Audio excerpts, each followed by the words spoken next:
Hi this is part. இப்போ நம்ம டே 2 வந்துட்டோன்னு சொல்ல போகிறீங்க. கரெக்டாக சொல்லுங்கள்.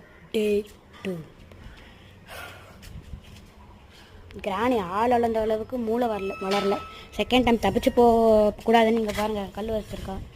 ஆனால் அதை நான் தாண்டியே போயிடுவேன். என்ன ஒரு புத்திசாலித்தனம் கைஸ். ஓகே, கிராணி எங்கே இருக்கு? காய்ஸ் அங்கே தான் சார் கிராணி இருக்குது. இப்போ நம்ம எப்படி போகுது காய்ஸ்? போன வாட்டி நம்ம கிராணி கீழே தான் இருக்குன்னு மேலே ஃபஸ்ட் ஃப்ளோர் போனோம். இப்போ பார்த்தா ரொம்ப புத்திசாலியாக 300 IQ மூவ் பண்ணி மேலே வந்துருச்சு. அது ஒளிஞ்சிருந்து பார்ப்போம் காய்ஸ். யாரை தேடிட்டுருக்கு? நம்மளை தான். வா போவோம் மேலே. இப்போ காருக்கான பொருட்கள் எடுப்போம். குளிஞ்சுப்போம். டஸ்ட்டு முடிச்சுட்டு பார்க்கல.